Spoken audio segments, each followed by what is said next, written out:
I didn't really understand how big it was going to be. I basically thought, it was just little old me. I had the goal of being an All Black, but I had nothing else after it. The easiest part of being an All Black is becoming an All Black. The hardest part is staying an All Black. You've got to keep evolving. You only have a split second. That split second of relaxing is the difference between you getting dropped or you staying there. When I first realised that I was gay, it really scared me. It didn't fit my idea of what an All Black should be. I said to her, Joe, did you actually know that it was going to spread around the world like this, like wildfire? And Joe turned to me and said, yes, I did. He came around and gave me a hug and said he's happy for me. And it was the first time we've ever hugged. And all I could think about at the time was, shit, don't cry. That would be a little gay. My name is Kyla Colbin. You're listening to my interview with Campbell Johnstone. And this is the Hunger and Heart Podcast. Enjoy the show. Hello, my name is Kyla Colbin, and welcome to episode 26 of Hunger and Heart, a podcast on the intersection of wild ambition and fierce compassion. My guest today is Campbell Johnstone. Campbell played for the Crusaders rugby team in 2004 and for the All Blacks in 2005. In 2023, he came out as the first openly gay All Black. The story made headlines around the world. In our conversation, we talk about the surprising way his older brother reacted when he came out, how he let himself down in his goal to become an All Black, and the remarkable support he received from the rugby community. So, here you are, my conversation with Campbell Johnstone. How old were you when you knew that you wanted to be an All Black? The dream was kind of sown, would have been around when I was like 5 or 6, I think. And then I probably really cemented that dream was when I, first made a rep team when I was about, I think it was 11 years old, with the Ross Shield, which is a tournament in Hawke's Bay, which is a weight graded tournament, and you play in the suburbs like Hastings, Napier, etc. And then from that tournament, they name a Hawke's Bay primary school team. And I guess that moment of making Hawke's Bay primary school team, I actually realised and understood that, there's a pathway, and it's not just wanting to be an All Black, but there's a pathway of A, B, C, and you've got to make all these teams. So I guess 5 or 6, I sort of wanted to be an All Black, and then around that 11 years old was sort of when I cemented and actually worked out in my head that, to be it, there is an actual pathway. So you can cement the goal and create a pathway to go to the goal. So yeah, there you go. That's kind of amazing because, every 5-year-old has dreams, right? Like yeah. I've got 3 stepsons. My 12-year-old stepson is like absolutely convinced he's going to be a sponsored downhill mountain bike racer. And, right. Good on him. Like he's out at the adventure park all the time, doing his thing. And most of our dreams from that age don't come true. Like I wanted to be a vet when I was, 7, and I went and volunteered at a local vet's office, and then they let me watch a cat being neutered, and I fainted, and they literally had to drop the cat that was under anesthesia to catch me from being fainted. And so did you ever have a moment where you were like, oh, that's a dream, but that's not really a dream, it's going to happen? Or did it just kind of all unfold in that way for you? It actually all kind of unfolded in that way for me. I mean, as I said, like the real telling point was making those rep teams, because I understood the concept that if you made a rep team, you got better resources, better coaching, better access to games and so forth. So that sort of unfolded, and I actually ended up going home and making my own, what was a little bit of a roadmap about all the teams that I needed to make, all the teams I knew that were, in my way, or the not in my way, but the teams I had to make the hurdle over to actually get to the All Blacks. And I, fine-tuned it as the years went on, when I actually found out, there's another team in the step that I've got to make here, and there's another team here, and etc. So, I developed this bit of an uncanny little roadmap for myself, and that was my driving point. Was it actually written? Was it like on your wall, or was it in your head? It wasn't on my wall, but I did actually write it down in a little notebook, and and I would, I was a bit I guess I don't know what you say, a bit compulsive about it, because I'd probably read it once a week, or even, well, no, that's probably a lie. Once a week, it was probably more like 3 times a week. I actually read it and looked through it, and just sort of went through. I was like, oh, okay, this year's this team, right, I've got to go there. Oh, I'm getting close, and that, and then I'd have on the other pages, once I completed, like ticked or highlighted, and things like that. So a little bit of a little bit of compulsiveness, I guess. I'm not sure what the word is for that, but yeah. Can I just tell you, I have a little roadmap story. So 2009, I set a goal to speak at the TED conferences. And I talked to my friend Helena after I set this goal. And Helena said, "What are you going to talk about?" And I said, "I have no idea." What I do know is that the people who speak at TED have two things in common. One is they are world-class public speakers, and two is they're changing the world for the better. And she goes, "Okay, I'll draw you a map." She sends me an email like 2 minutes later. She goes, "Here's your map." And it's a single PowerPoint slide. And bottom left, it says Kyla 2009. And top right, it has the TED logo. And then coming off of my name, it's got two kind of squiggly arrows, sort of pointing vaguely up and to the right. And then it's just blank. She's like, "Here's your map." And I'm like, "Okay, I'll take it." And I printed it out and I put it on the wall. And I was like, okay, every chance I can get to either become a better public speaker or to change the world for the better, I'm going to do it. And I would put it on my map, and I draw another arrow pointing at nothing but vaguely up and to the right. And I started charting it that way. And Yeah. what I found was that my life, like, forget about the end goal. For me, my life became kind of immeasurably better just because of those two, like, criteria for filtering what I wanted to do next. Yes. Yeah. No, I can relate. Is your so this is my curiosity then, because one of the hypotheses that I landed on was that the goal of speaking at TED became what I call a proxy goal. It was, the goal itself was not actually the big thing. The big thing was, it was a way to give tangibility and specificity to behaving in a way that made more of my short time on the planet. And this guy that I know, this friend of mine, Richard, when I told him about the goal, he said, "That's a great goal because of what you're going to have to manifest in your life in order for it to come true." And so I'm curious about you with your roadmap. What did it cause you to manifest? How did it cause you to behave? And what kind of, experiences did it create for you? Um, yeah, I guess the experiences it created was a lot of fun, because there was still that enjoyment of the game that I loved, and I knew that I had to train hard, work hard, and to be able to achieve those goals. And I guess what else it manifests, so it manifested working hard, and a work ethic, and it also manifested it as an idea that if I can't grab the answer or the solution right away, I'll find a way to get that. So yeah, I learned a lot, but I also learned the biggest thing I learned from my roadmap is that I forgot to, like, I had the goal of being an All Black, but I had nothing else after it. So my roadmap was a dead end. I made the All Blacks, but then I forgot that making the All Blacks is one thing. It's the next level. It's the next steps. It's to be a great All Black, or be a consistent All Black. So I made the All Blacks and was just like, well, yeah, that's great. And got blinded by the headlights, and then had to face the reality of being rotated out, and then thinking, and looking at my roadmap and going, hang on, I oh, that's right, I haven't actually thought past the point of and didn't sit down and say to myself, okay, here we are, we're getting close to this ultimate idea.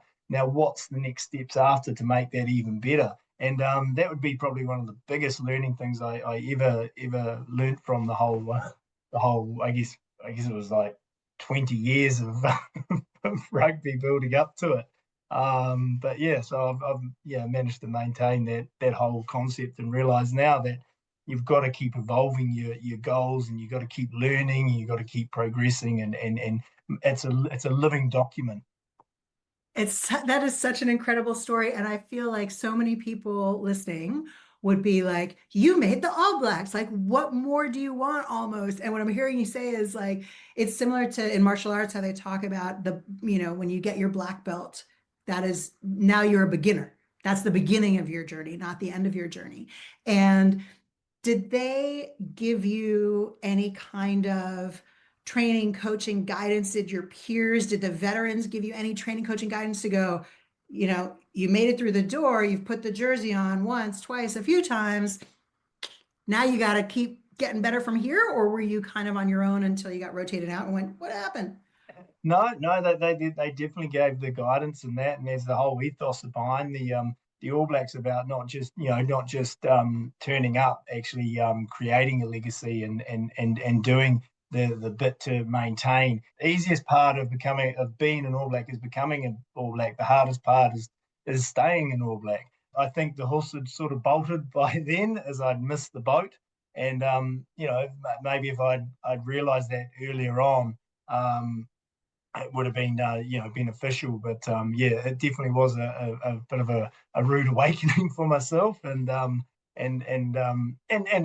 good way. I would never ever change that learning. It was something that's probably helped me later on in life and a lot of things that I go and do now. So so the actual support in the All Blacks and that whole idea of being not just a one-hit wonder, being something better, adding to the jersey, adding to the legacy, is definitely there and it's definitely pushed. But as I said, when you sort of get there and, no matter how many times people might say that and you're blinded by the lights and you've just relaxed, you sort of do, you only have a split second, and that split second of relaxing is the difference between you getting dropped or you staying there. And unfortunately, that's how it evolved for me.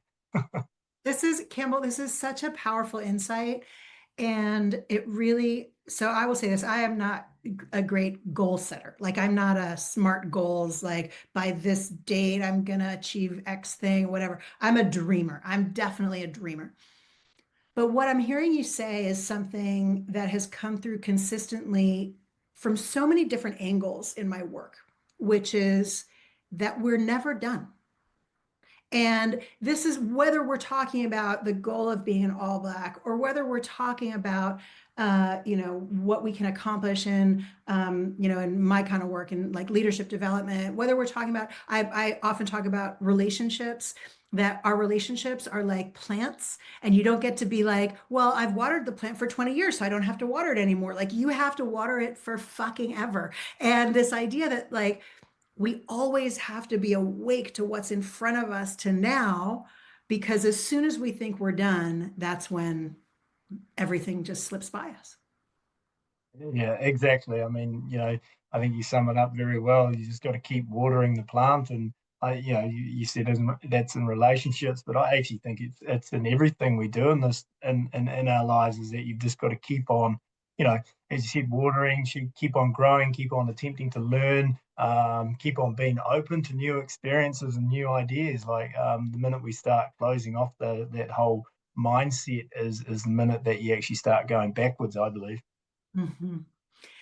Now, of course, what ultimately ended up happening is that you've had a legacy on the All Blacks as great, if not greater, than many of the ones who were categorized as great All Blacks. And that's through you coming out as gay two years ago now. Was it 2 years Mhm. ago? Yeah. Yeah, 2 years. Yeah, yeah. Could you just talk me through that journey?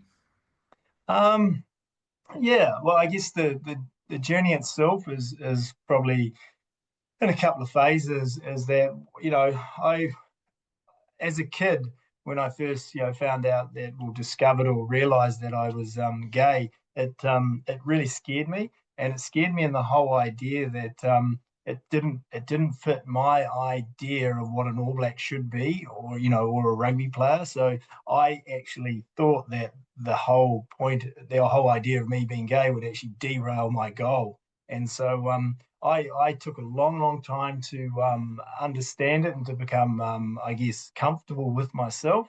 And friends that I played with and things like that knew me, and that they always knew that I was still trying to deal with it inside, because it was just something that never fitted comfortably with me. And I think it was about maybe 5 or 6 years ago is probably when I actually came to real peace with the whole idea, even though I was quite out to people, and people sort of knew that I didn't want to be labelled and and and that, or be outed, especially in the public, in such in a public arena. And so yeah, it was about 5 years ago that I came to terms with it, and I think then I was sort of looking around, and I, I was annoyed at what I was seeing the media and the public and somewhat perception every year would be this big thing about a little bit of a witch hunt on who's the next, who's the gay All Black, and all this sort of stuff. And I sort of thought, and it always didn't sit right, because all that pressure, it's never going to let someone be themselves, because they'll always be worried about the media and things like that. And on the other side, I was also mindful that there were a lot of organizations who were, I guess there's probably no easier way to say this, that were sort of bad mouthing New Zealand rugby, saying that we weren't an inclusive environment, we weren't an accepting environment. And that really annoyed me, because they didn't understand that they didn't understand, or they hadn't seen, of how accepting rugby was as an environment. And I mean that in the sense that they didn't realise that here the NZR knew for a long, long time that I was gay, yet they protected my well-being, or my right to keep it private. And not once did they ever force me, even though it probably would have been beneficial for them, and they would have probably got pat on the back, but not once did they ever force me or do anything that I didn't want to do, because they knew that I wasn't comfortable with it. So in that respects, I wanted to come out and make it public, and just let people know that the NZR, or New Zealand rugby, and rugby in general, is one of the most caring environments that you can ever sort of, I guess, ever wish for in my position. And I just wanted to give back to the game, and maybe just shut a few people up who were saying some things that wasn't right about a game that we all love. And well, people that love it, you all love it for that reason, that it is such a real caring environment, and it's all about the team, and it's all about helping people, and making sure that everyone's happy, and their true selves. So yeah, that was one of the bigger reasons. Amazing. There's a lot in there. I'd like to reflect back some of what I've heard, play it back to you, and make sure I've heard it correctly. And then I have a few questions in there. So the first thing I heard that makes my heart sing is that you had only a positive experience in New Zealand rugby, that you were treated well, that your well-being was looked after, that you were cared for. And I mean, yeah, on the one hand, maybe they could have gotten a pat on the back for saying, look, we've got a gay guy here. But on the other hand, it probably would have backfired on them pretty quickly if the gay guy was like, hey, you've betrayed my privacy and you betrayed my trust. But I'm delighted that you had a positive experience there. What I also heard you say is that early on, you had a fear that it might derail your goal, that your mental picture of an All Black was a straight man. I heard you say 5 years ago there was an environment where there was the media was going, who was the gay All Black? And I will say that's I've been in New Zealand 20 years, but I've only been following the rugby since I got involved with the Crusaders, so my ignorance knows no bounds, and so that's new to me. I'm curious about that. And then I also heard you say that there were other organizations that were kind of bad mouthing NZR for saying it's not an inclusive environment because there are no gay All Blacks, and so you're kind of going, hang on a second. So first of all, did I capture all that more or less accurately? Yeah, no, you did. And just to touch on the middle point about as I touched on about the media and that, and that sort of witch hunt area. so that had sort of been going on for 10, 15 years, not particularly directed at me, but there was always this conversation about, oh, there must be a gay All Black, or if another athlete around the country or overseas had come out, then it would spark that new debate and that new rumor again, or not new rumor, but the old rumor again about, oh, who is the gay All Black, statistically speaking, and which I love hearing stats, because stats are just, the funniest thing, and you should never give statistics to people that don't know how to read them. I move on from that point. But so that was happening, and to an extent, we had that call coming through a few times to Joe Malcolm, who was the media liaison for the Crusaders and the All Blacks, and that call would come through from the media, and they'd say, "Look, we know who the All Black is. We know we're going to run a story," and Joe would turn around and say, "Well, if you run that story, then you'll probably get no other rugby interview in this country whatsoever," and just shut it down like that. And I had friends who were players who would, make the same remark to reporters and that, and that's, something quite humbling to hear that your friends have got your back no matter what. So, so in that respect, that was what I was, talking about that. And, I think you've summed up everything else pretty well. I mean, I want to just take a moment to Joe Malcolm. What a legend. What more could you want from your media liaison person than to say, if you run the story that we're not interested in having you run because we're going to take care of the well-being of our people, then we're not going to give you any other stories for the rest. Like, that's awesome. Go, Joe. Well done, Joe. So here is my curiosity. Well, I mean, I have many, many curiosities, but one of them is, so 5 years ago, this kind of thing going on of the media and organizations talking about NZR, but you came out 2 years ago publicly. What happened in the intervening 3 years? And was there a catalyst, or did it just kind of evolve that this is time? I think it more or less evolved. It was sort of kind of time. I think I was at the time where I sort of became comfortable. I was living overseas. And then I was quite naive as well, because I didn't really, I didn't really understand. I don't want to come across arrogant or big-headed here. Go on. I didn't really understand the magnitude of the situation.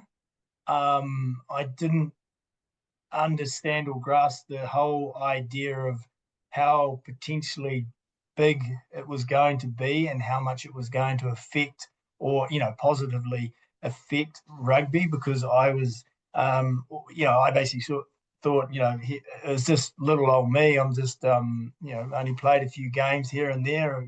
What's the big deal? It's not like it's, massive superstar that's going to come out. And so I didn't understand the concept of how big a brand the All Black brand is, and how much of an impact that would have. So that's sort of why I sort of never really thought it was going to help anyone and things like that. But I was completely completely missed that one. And I remember sitting down with Rob Nichol and Joe Malcolm, because we got Joe Malcolm back in to help out with the whole media release and that. And I remember, saying, Joe asked, he said, "Oh, Campbell, where do you think this is going to go?" And I said, "Well, what do you mean?" She goes, "Well, in media wise, do you think it's going to go overseas? What do you think is going to happen?" I said to Joe, "Look, to be honest, I think it's only just going to go New Zealand media, and then maybe a little bit of rugby media in Australia." And Joe said, "Oh, okay, yeah." And I said, "What do you think?" She goes, "Yeah, maybe." I was like, "Oh, cool."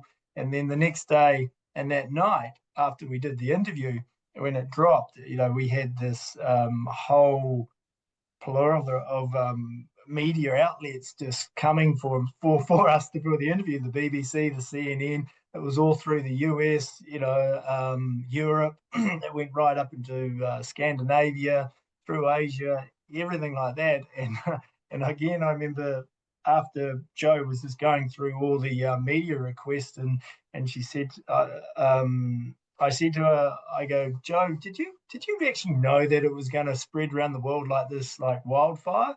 And Joe turned to me and said, she goes, yes, I did. And I was like, oh, I said, well, why didn't you tell me that? And she goes, if I had told you that, you would have run for the hills or hid under your bed. And I was like, oh, that's probably a good point. But yeah, so yeah, that's a little bit of that. I love it. I love it. I just imagine, and you didn't sound arrogant even a tiny bit. You sounded the opposite of arrogant, like who's going to care about this thing that obviously so many people cared about. What do you think it was that they were so interested in? Like, what was it about this story that was such a global kind of lightning rod? I honestly think it was the actual All Black brand, the actual the image that the All Blacks has built up, which is quite incredible, and it's a credit to the New Zealand rugby and all the players and people who have ever been involved in rugby. Is this whole brand that we've created, which is a massive brand globally, and it's a recognized brand, and I think that was the biggest thing that drove it was finally, one of these major leading so-called sporting brands had actually had a gay person or a gay All Black, So that was the biggest thing because I don't think there's too many large brands, sporting brands that have actually had, a gay athlete. So I think that was the big driving force. And that's what spread it. And I guess the idea of rugby's always been quite a masculine sport as well. I guess there was that anomaly there that was always playing on a lot of media's cheek with it. So yeah. It's interesting. We talked before about the theme that comes through my work of you're never done. There are a few themes that come through my work over and over again. One of the other themes that comes through over and over again, which is something that you're kind of speaking to now, is the theme of what I call conflations, where we put two things together that don't have to go together, but we just go, these two things are in the same bucket and they're in the same bucket now and forever. And this is, if you're this, you're that. And if you believe this, you believe that.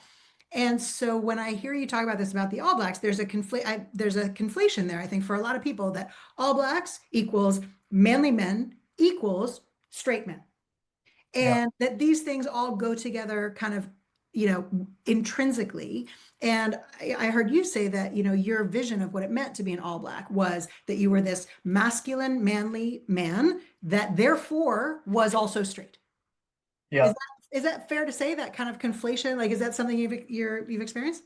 Yeah, exactly. And that's what scared me the most was that I had that whole idea that it was a masculine, straight man that plays rugby, and if you weren't masculine straight, you're never going to get a chance of even being an All Black. So as I said at the start, like it really scared me, and I didn't want to front it or face it. So I did probably what hundreds and hundreds of thousand people do every day is just ignore it and bury it deep down inside and lock it away and hopefully it doesn't come back up. But as we all know, that's the most unhealthiest way to deal with something, and it does come back up.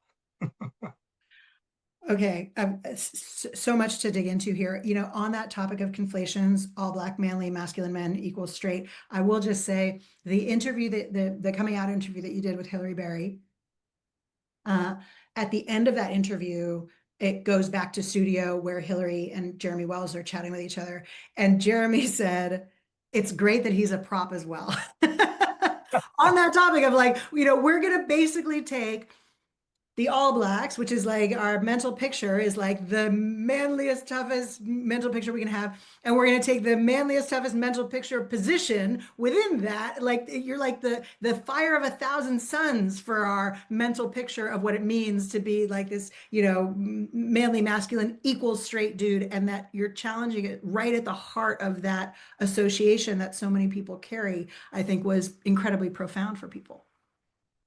Yeah, no, I think that's right, and yeah, because even when I was in the teams and there was always the banter about the backs being the girls and the forwards being the boys and that, so there was always that sort of the banter going on there. So Jeremy probably did struck it right when he said that, and I sometimes laugh and joke to friends when they ask about, how did the gay community perceive you when you came out? And I always say, oh, they were a little bit disappointed because they were wanting someone better looking or someone in shape, and that they wanted a back to be their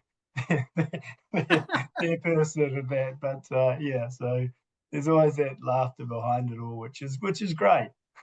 I mean, I have to say, like, talking of in shape, I'm sorry, I just had a look at your husband's bodybuilding pictures. Oh my goodness. Holy moly. He's done some Yeah. hard work.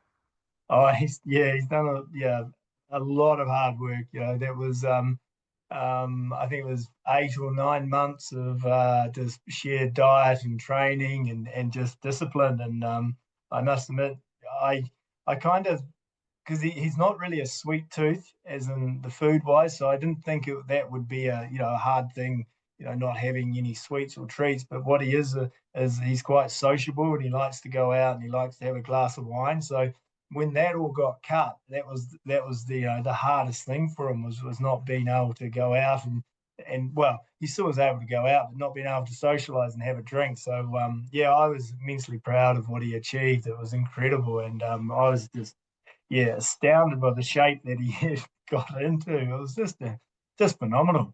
Amazing. Congratulations to him. Please I'll extend pass that on. my best wishes. I would like to come back to the fears that you had. And one of my observations about fears is that the more vague they are, the scarier they are. And I heard you say, you had this fear that it would derail your goal. And so you just kind of shoved it away and ignored it. And my curiosity there is, did you ever actually think like, if I tell if I tell Graham Henry, if I tell, Wayne Smith, they're probably going to fire me? Or like, did it ever get that tangible? Or was it more just like, be gay equals not all black equals bad, go away, la la la la la, this is not happening? Um, yeah, so I had a really, I guess, really interesting scenario that was unfolding in my head the whole time as I was playing rugby. Is that rugby gave me this massive amount of enjoyment, and every time I was with the team or training or making teams or playing, there was this enormous amount of enjoyment. And every team that the next level of my roadmap, I'd step up, there's another huge influx of enjoyment. But in parallel, I had running this massive influx of anxiety. And that was the anxiety of fear of getting found out, fear of the whole thing getting derailed. So here I would be, making these teams, getting all this enjoyment and just this love of the game. But then on the other side, the anxiety was running at the same level. And it got really, really tough, like, to try and manage that. And I sat down and basically had a real think about it and was like, well, hell, this is actually getting out of hand and it's really affecting me. It's really unbalancing everything. I've got to do something. And then I sort of sat there and I thought, well, there's only really two options, and one option is to give away the game and stop playing, and that would be the way you wouldn't have to deal with it. Or there would be two, tell someone and see if that relieves some anxiety, or give you some um, release around that area, and then try and carry on. And when I looked at it, you know, the joy somewhat outweighed a little bit more than the anxiety. And I was like, well, this game gives me so much enjoyment and I love it to bits, and I never want to, not give it up. So I guess it leaves me with one other option, and that option was to, tell someone. So I decided I'd tell my parents and then see how that all went. And that was uh, it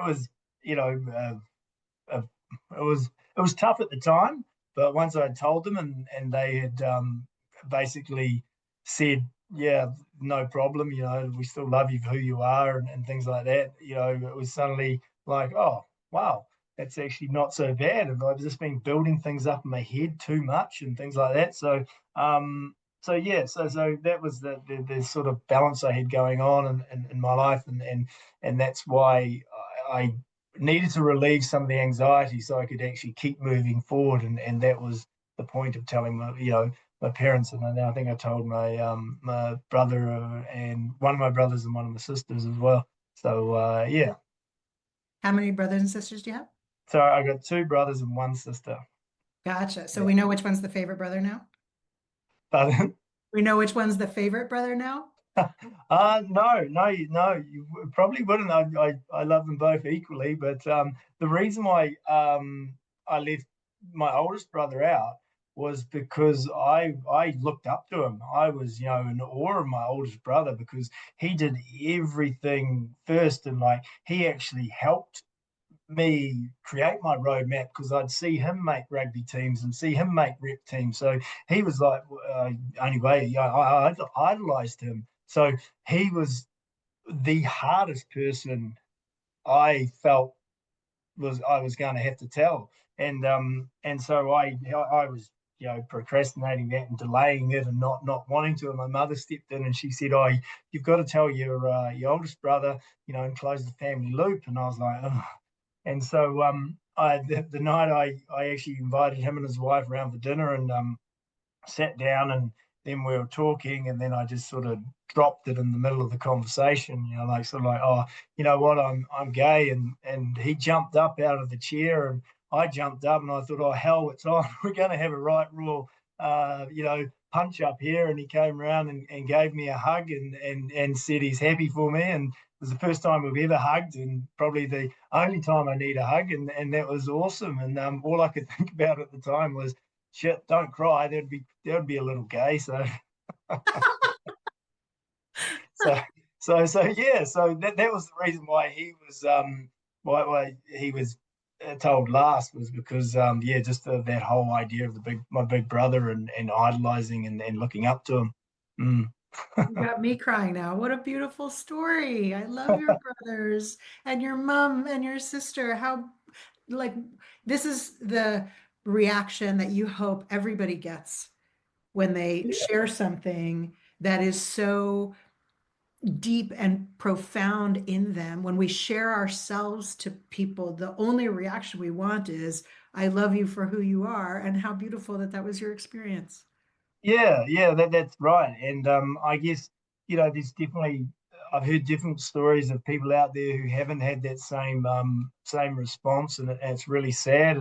And I guess I just really want to kind of make it clear that make sure you're in a safe space to be able to provide that, give that information and have your support networks around you, if anything does go wrong, or you suspect something might. But make sure you do have people around you that you can rely on if that is the case. And then I guess one of the things I've learned over my life as I've slowly had to tell people, and a friend of mine that I told, and he's a real close friend. He was a part of my groom's party for the wedding and that. And when I told him, he actually got up and left the dinner table and went back to the hotel and didn't speak to me until the next morning. And when I spoke to him in the morning, he was like, he said, "Oh, look, mate, you've got to understand, like, I've known you as a straight rugby player for 25 years, and now you're telling me that you're somebody different." He said, I needed time to process that and to understand it. And once he had processed it, he was fine. So I also, like to tell people, like, always be prepared to give people you tell that information, give them that space to process it and to think about it. And I'm sure they'll, come round in the end. But they need that space, because it took me 30 years to process it myself. So it's the least I can do when telling people that they've kind of known someone a little bit different. I just want to highlight what an extraordinary, perspective of generosity that you're coming from there, because I'm sure a lot of people would hold on to someone walking away and, not coming back until the next day, and, hold on to some bitterness around that. Like, it would be possible for people to hold on to bitterness or resentment around that. And the generosity that you're demonstrating to go, actually, It's taken me 30 years to come to grips with this. I can give this person a day, and we can, like, that they walk away and then they have to come, whatever, like, how they go about it is kind of neither here nor there. But what a gift from you, not only to your friend, but also to your own heart. Yeah, no, that's right. I guess because I was fortunate, fortunate, I'm not sure if that's the right word, but because I had to come with that, overcome all that turmoil in myself. I sort of could understand what some people would be going through in the same process and that. Yeah. So yeah, I think it's you can't expect people just to jump on board, drop of a hat like that.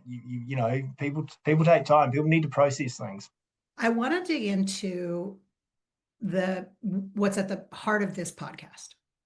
So I read an interview that you did with My G Work, where you said, sorry, and I've got it in front of me, so I'm looking down to read it a little bit. You said you can be tough and competitive on the field and still have empathy off it. That won't affect your performance. It'll enhance it. And then so I'm going to share with you a few, kind of read back to you a few quotes that I'm not trying, and by the way, I'm not trying to gotcha in any way. I'm trying to dig in, because the stuff that I play with it's the paradox, tension and paradox. So I'm curious about how you reconcile these tensions and these paradoxes. So I heard you say, you can be tough and competitive on the field and still have empathy off it. It'll enhance your performance. I heard you say, when people feel safe to show up as their true selves, magic happens. And then I also heard you say, in The Guardian did an interview with you, and you said self-hating forced you to train and work harder, and that you realized later that maybe you needed a more positive impulse to train and work hard. So this is the curiosity I have, because this is the paradox and the tension at the heart of what I'm interested in, which is how we can be wildly ambitious while also holding on to our hearts. And that line about you saying, I have to work harder because I'm gay, I have to, like that being a catalyst to push yourself. How do you reconcile that with the idea of showing up with care and empathy and love can enhance your performance on the field? Yeah, that's an interesting look at it. And I guess if we go back to care and empathy, is that the whole idea is around, we're trying to change the mindset of men, I guess, and athletes, is that we're not taking away on the field competitive or being, aggressor, and that has to stay. That on the field stuff has to stay, because that's what we love about the sport. That's what attracts us to it. Is that competition? Is that aggression? Is that display of masculinity? But what has evolved, and what now I know in my later years, is that off the field it doesn't have to continue. It's like the whole saying is that what happens on the field stays on the field. Well, in that same context, that mentality on the field needs to stay on the field, and that new mentality off the field, where you actually get to know your teammate in a more grounded sense about where they come from, what makes them tick, and also having that real conversations with each other. That if your teammate turns up, or your work colleague turns up and has had a really bad evening or something, but something's happened in their relationship or something, that they have that trust, they have that idea, and that other person has the empathy to be able to listen and to be able to communicate on that level of I guess safe empathy, and then be able to go out onto the field and then switch into the training routine. And the idea that if you can talk about these things, and players get their problems, talk about their problems and don't bottle them up, then you're actually going to be better off on the training field, because you're not actually thinking about the problems, because you've had a talk to your mates and you've had an understanding. So and that's the whole concept around that, which I think is incredibly important, and it's something that I guess was something that the Crusaders, from the time when I arrived there, were really, digging into deep into that whole idea, because we had, I guess, well, I can only speak about the Crusaders because that's the only team I played for, and the only team I ever wanted to play for in New Zealand, but we won't carry on there. But we had this idea of like a melting pot of players that came in, and there was obviously, from all walks of life, from all races, everything like that. And it dawned on the powers to be that they actually had to get to know everyone, and that way everyone could bring their little bit of culture, a little bit of everything to the team. And if you actually look back, you think, man, that actually created such a cool environment where people were, knew that they could, be themselves from whatever walk of life they came from, and they didn't have to turn up and then fit this mold of what Crusader should be, or what everyone thinks he should be. But it was more of a mold of the players there molded that culture. They created that culture with everything they brought with it. So so I think that was something that the Crusaders did really well. And then I guess you touched on the idea when I was playing, and that, and how I had this I guess a self-hating relationship with my gay side and my rugby side, which was basically because I was still uncomfortable with the whole idea of being a gay rugby player, is that I would just, anything that would go wrong, in my game, or I wasn't selected, we lost the game, I would in turn blame my gay side, and think, that's the reason this has happened. It's all because of gay Campbell. And which in reality was taking a shortcut to what was the hard fix, was actually to actually look at it and say, well, what were the reasons that I wasn't selected, or what were the reasons I didn't play well? And then when you actually look into it, you're like, oh, okay, because I didn't prepare well enough during the week, because I didn't do this. It wasn't because of my gay side. But I see, so I was sort of approaching it with taking an easy option to blame. And I think it was like when I was in my mid-20s, I sort of realized that, and decided that I needed to change my mentality and change my thinking, and actually, have those hard looks at my game and things like that, and realize, what were the actual fixes, or the problems that needed to happen, needed to be solved. And in that sense, that was, maybe getting a little bit more training, or doing a little bit more exercise, instead of blaming, straight out, oh, it's because I'm gay, that's why, and then try and work it out from there. But that was the whole idea behind those comments, and those I guess the interviews, and that were based around that idea. I'm so aligned to everything that you're saying. My hypothesis, because one of the things in my work is that sometimes people try to like not sell necessarily in terms of getting money for, but advocate, propagate courageous leadership or empathy as something that will give you better results. And my hypothesis on that, if we take rugby as an example, is that you can win either way. You can have a, no, you may not be yourself. You have to show up exactly as I tell you. I don't care what kind of feelings you have. Keep that gay stuff bottled up, turn it off like a light switch, whatever. You can have that and still potentially win. And you can have the show up as your true self and be loved and cared for and accepted and empathetic, and have that and still win. And one of those ways of winning keeps your soul intact. Yeah. The other one doesn't.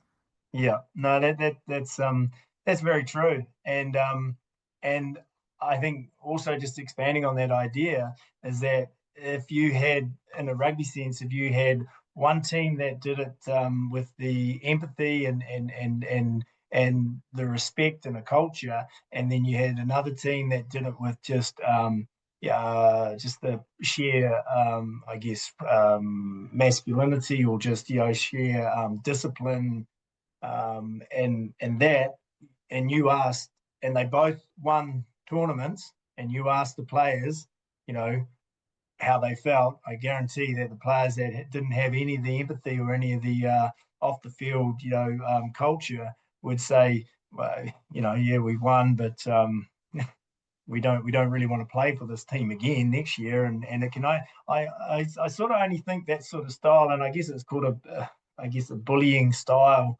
I guess it only really works for one season or two seasons in the rugby context, and I also believe in a workplace context, is that it only ever works, for a short period of time, and then and then everything just goes downhill, because no one has a connection, no one wants to do the best, because they can't relate to the company or the team, or they just can't be bothered, and they're just like, yeah, no, I've had enough. Like there's no fulfillment for my soul here. There's no, you know.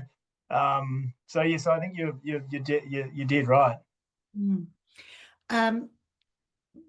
Since you came out, you are now the gay sportsman icon of the rugby world, certainly. Does that ever grate you? No, it doesn't. Like, and I said a few times now and again that while I was going through rugby, and even during the time that my rugby teammates knew, and that they all knew that I didn't want to be labelled as a gay All Black.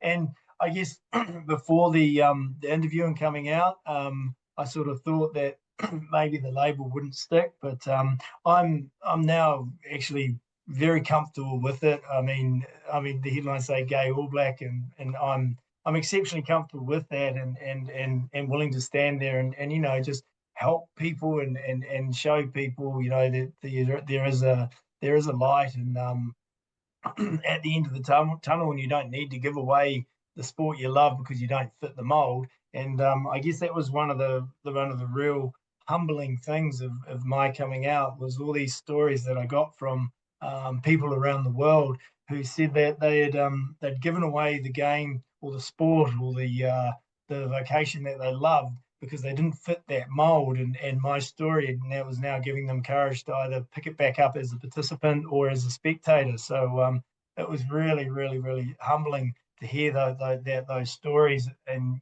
full well known that I faced that same fork in the road about give up the game or tell someone, and my thinking was there's no way in hell I was ever going to give up the game. So for these people to give up their sport they love, it must have been so much pressure and so hard for them. I've heard you say that once you'd done it and it went well, once you started telling people within the All Blacks community and it went well, you wish that you maybe had done it sooner. There was a thing there of like, oh, or maybe people responded and said, you could have told me, years ago. I know that one of the things that can happen is very well-meaning people, hetero people, can go, I would love to have an environment where my teammate or my colleague or this person, whatever, feels comfortable to tell me things. And I've also heard you talk about allyship and this idea that it's not just putting the rainbow flag up on during Pride Week or Pride Month or whatever. I know there are lots of well-meaning people who want to be allies and just don't know how. Do you have any specific examples? Like, what does good allyship look like in like a day-to-day? I mean, Joe Malcolm, obviously standing up to the media, that's most of us are not ever in that position of having that kind of, powerful lever to wield. Day to day, do you have some examples of what that looks like to do that well? Yeah, I guess one of the ways I kind of think of summing up an ally in that, and this is in your tighter community where your friend network is that is by just being a friend. Like it's pretty simple. Like if your friend comes to you with that information, they've come to you out of respect because they're wanting to share something and something very important. So treat that as, a real badge of honor. And then on a larger sense, I think it's really hard, like to I guess to get allyship right. And I mean this in that, if and I put myself in my shoes back in, when I was in my 20s, if I'd seen a rainbow flag stand with, people in rainbow shirts handing out flyers, I would run a mile. I would not go near it for the sake of, maybe I get busted or something like that, or someone would suspect something. And I always say, like, it's not always the loud and proud allyship that's required. It's the quiet stuff. It's the little things, like it may be just a little lanyard around the wrist or something, or something very, very subtle that people who are struggling sort of pick up on it, and they see it and they realize that, yeah, okay, this person is safe, and this person is good, and when the time is right, they know that they can, probably approach or rely on that or have that conversation. And that's the biggest thing, I think, is just having that small visual awareness. It doesn't always have to be loud and proud, and I think that's one of the key things with allyship. And also also just building the whole idea of your, I guess, a workplace culture around the idea that your employees can, no matter no matter what their backstory is, can come to work and know that the company has their back, and no matter what the instance is, that the company will support them.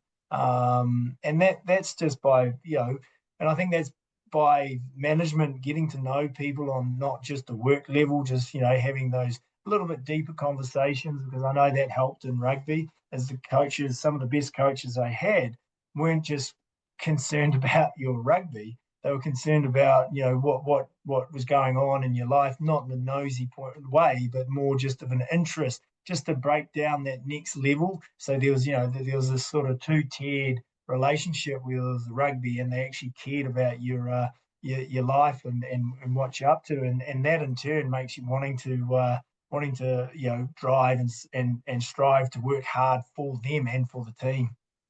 Was there you've worked with some extraordinary coaches, anyone in particular, like, who had a pretty big influence on you around this? Yeah, I think like Rob Penny had a massive influence, like especially back in the time, because Rob is one of the most caring people I've ever come across, I think, and also he, when he played, he was a pretty hard player. Like, he was a tough player. And then when you actually got to know him, as I did from him being a coach, he actually really cared about you. And I think that's huge. I think that just really sets a tone within the team, that you're going to go out and fight for this guy because he actually cares about you, and what he's telling you to do is not is nothing. It's not anything bad. It's something because he's thought about it and he knows, this is the right thing.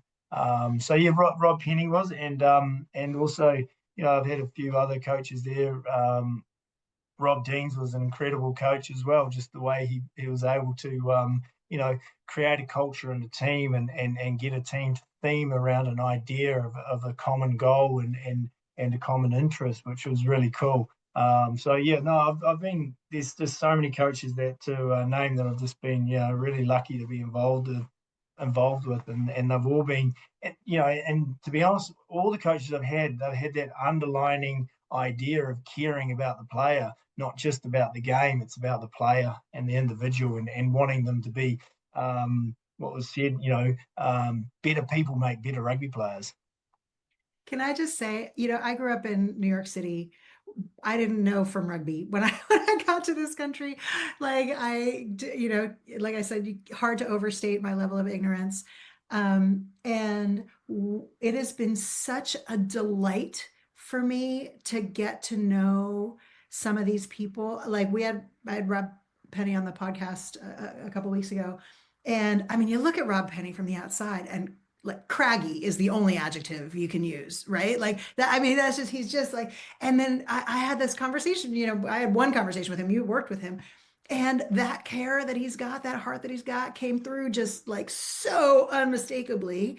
And likewise, like Robbie Deans, we work with Robbie for the Crusaders Leadership Program. And I know Robbie's told us the story a few times about the Fog Final, which I know you played in.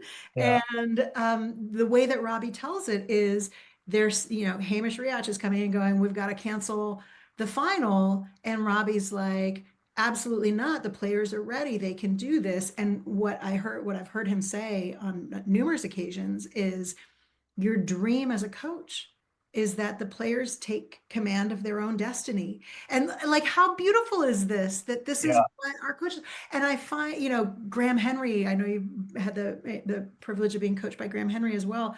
I've had the fortune of spending some time with him.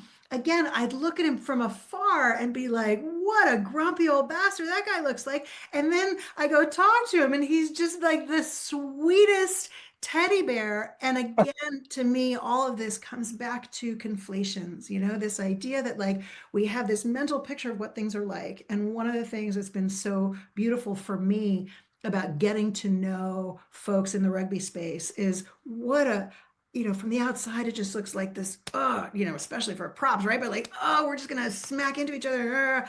And actually within, it's just so full of heart and care and love, and what a space to be in.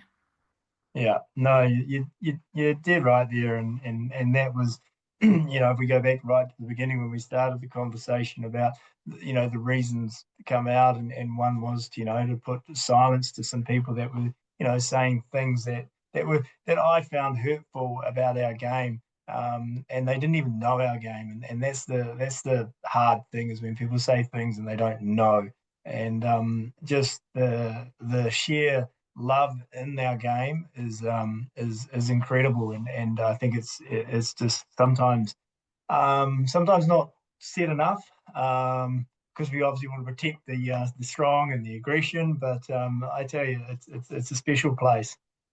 Amazing. Campbell, I know we're out of time. Thank you so much for chatting with me. I have enjoyed every moment of this conversation. I know the rugby world is grateful that you've had the strength to set an example in this way. I know you are so much more than your sexuality, and I so appreciate you taking the time to chat with me this evening. It's been great. No, thank you. I really enjoyed it and loved the conversation. Thank you very much. Thank you so much for listening. What a lovely man. That story about his older brother hugging him for the first time legit had me crying. Like I said to Campbell, it's what we all hope for when we tell people things about us that are scary, that the reaction will be that people just love and support us. And of course, Campbell was so fortunate that that was the response that he got from the people in his circle. And I recognize not everyone is that fortunate. And so, like he said, it is important to keep yourself safe. Really, my overarching feeling coming away from that conversation is love. Just the way he was loved and cared for by his family, by his teammates, by Joe Malcolm and the folks at New Zealand Rugby. I found this conversation just completely heartwarming, and I hope you did too. Thanks again for listening. Please do let me know your comments. I love to hear from you. You can reach me on hello@kylacolbin.com. You can comment on this episode.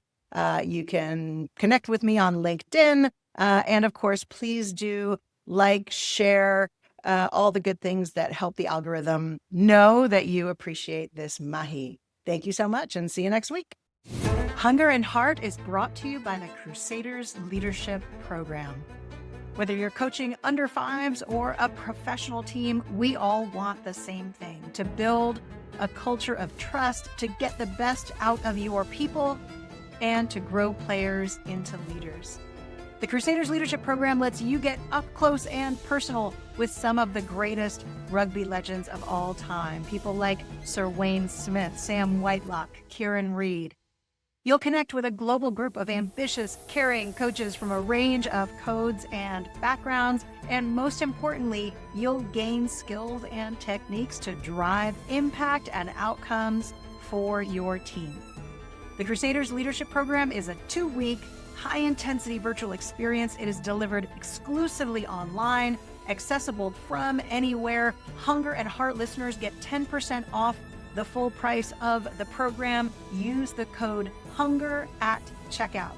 You can find out more about the Crusaders Leadership Program at crusadersleadership.com. That's crusadersleadership.com. Hunger and Heart is created by BOMA and the entire BOMA team, including Tito Bernal, Ray Jangle, Hannah Hudson, Johanna Coxon, Samuel Unke, and me, Kyla Colbin. Thanks for listening.